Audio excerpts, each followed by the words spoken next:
کیا آپ جانتے ہیں کہ سال و تاریخ کا اہتمام کیوں ضروری ہے؟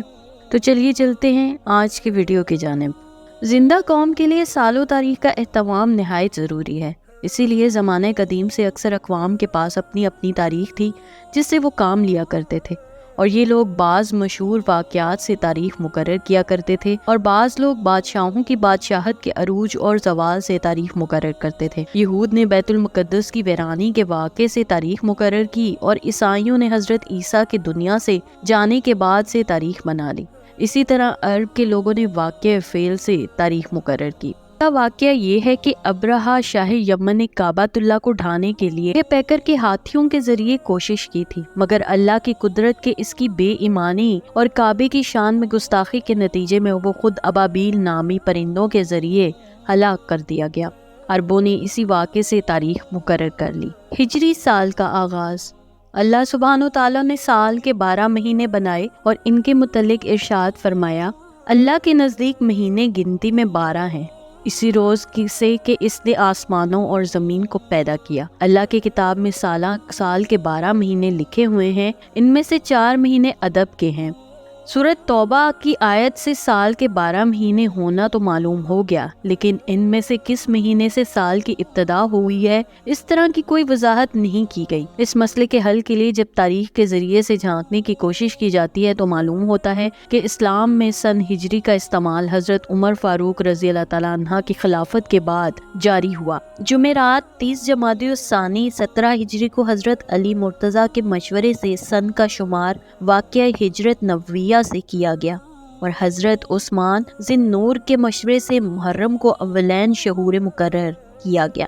حضرت عمر کے زمانے میں جب صحابہ کو تعین تاریخ کے بارے میں مشورے کے لیے مدعو کیا گیا تو بحث اور تمیز کے بعد سب کا اتفاق اس پر ہوا کہ ہجرت کے واقعے سے تاریخ مقرر ہونی چاہیے۔ فاروق اعظم رضی اللہ تعالیٰ عنہ اسی رائے کو پسند کیا، اس لیے ہجرت سے ہی حق اور باطل کا فرق واضح ہوا، اور شاعر الاسلام یعنی جماع الدین علی الاعلان ادا کیے گئے۔ قمری تقویم اور اس کے فوائد۔ ہجری سن کا دوسرے مروجہ سنین سے تقابل کریں تو یہ سن بہت سی باتوں میں دوسروں سے منفرد اور ممتاز نظر آتا ہے۔ ہجری سن کی ابتدا چاند کے اعتبار سے کی گئی اور اسلامی مہینوں کا تعلق چاند سے جوڑا گیا تاکہ چاند کو دیکھ کر علاقے کے لوگ خواہ پہاڑوں میں رہتے ہوں یا جنگلوں میں، خواہ شہروں میں رہتے ہوں یا پھر دیہاتوں میں، نیز دور دراز کے جزیروں میں رہنے والے حضرات بھی چاند دیکھ کر اپنے معاملات بآسانی طے کر سکیں اور انہیں کسی طرح کی کوئی مشکل درپیش نہ ہو۔ قمری حساب کی حفاظت۔ وہی ہے جس کے حکم سے صبح ہوتی ہے اور اسی نے رات کو سکون کا وقت بنایا ہے، اور سورج اور چاند کو ایک حساب کا پابند۔ یہ سب کچھ اس ذات کی منصوبہ بندی ہے جس کا اقتدار بھی کامل ہے، علم بھی کامل۔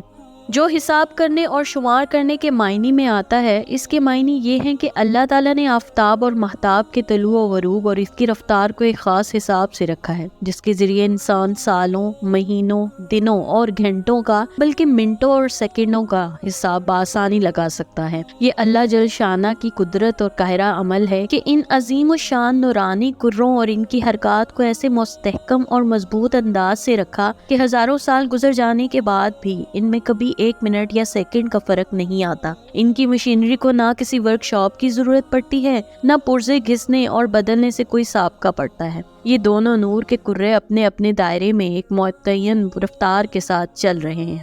نہ تو سورج کی مجال ہے کہ چاند کو پکڑ لے اور نہ ہی رات دن سے آگے بڑھ کر پہلے آ سکتی ہے، اور سب ایک ایک دائرے میں تیر رہے ہیں۔ ہزاروں سال میں بھی ان کی رفتار میں 1 سیکنڈ کا فرق نہیں آتا۔ قرآن کریم کے اس ارشاد نے اس طرف بھی اشارہ کر دیا کہ سالوں اور مہینوں کا حساب شمسی بھی ہو سکتا ہے اور قمری بھی، دونوں ہی اللہ جل شانہ کے انعامات ہیں۔ یہ دوسری بات ہے کہ عام ان پڑھ دنیا کی سہولت اور ان کو حساب کتاب کی الجھن سے بچانے کے لیے اسلامی حکام میں قمری سن و سال استعمال کیے گئے ہیں، چونکہ اسلامی تاریخ اور اسلامی احکام سب کا مدار قمری حساب پر ہے، اسی لیے امت کا فرض ہے کہ وہ اس حساب کو قائم اور باقی رکھیں۔ دوسرے حسابات شمسی وغیرہ اگر کسی ضرورت سے اختیار کیے جائیں تو کوئی گناہ نہیں، لیکن قمری حساب کو بالکل نظر انداز اور محو کر دینا گناہ عظیم ہے، جس سے انسان کو یہ بھی خبر نہ رہے کہ رمضان کب آئے گا اور ذی الحج اور محرم کب۔ چونکہ احکام شریعت کا مدار حساب قمری پر ہے، اسی لیے اس کی حفاظت فرض علی الکفایہ ہے۔ بس اگر ساری امت دوسری اصطلاح کو اپنا معمول بنائے جس سے حساب قمری ضائع ہو جائے تو سب گناہگار ہوں گے، اور اگر وہ محفوظ رہے تو دوسرے حساب کا استعمال بھی مباح ہے، لیکن سنت سلف کے خلاف ضرور ہے، اور حساب قمری کا برتنا بوجہ اس کے فرض کفایہ ہونے کے بلابد افضل اور احسن ہے۔ ہجری سن پر مبارکباد۔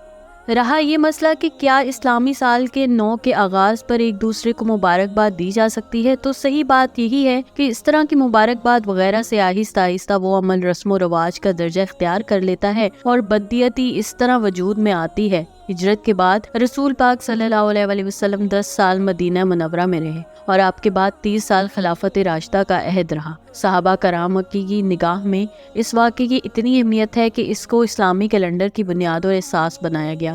حضرت عمر کے عہد سے ہی ہجری تقویم کو اختیار کر لیا گیا، لیکن ان حضرات نے کبھی سال 9 یا یوم ہجرت منانے کی کوشش نہیں کی۔ اس سے معلوم ہوتا ہے کہ اسلام اس طرح کے رسم و رواج کا قائل نہیں، کیونکہ عام طور پر رسمیں نیک مقصد اور سادہ جذبے کے تحت وجود میں آتی ہیں، پھر وہ آہستہ آہستہ دین کا جز بن جاتی ہیں۔ اسی لیے اسلام کو بے آمیز رکھنے کے لیے ایسی رسموں سے گریز کرنا ضروری ہے۔ اس طرح کی مزید دلچسپ ویڈیوز دیکھنے کے لیے دیکھتے رہیے میرے چینل کو لائک، سبسکرائب اور شیئر ضرور کیجیے، اور ساتھ ہی ساتھ بیل آئیکن کو بھی دبا دیجیے۔ شکریہ۔ اللہ حافظ۔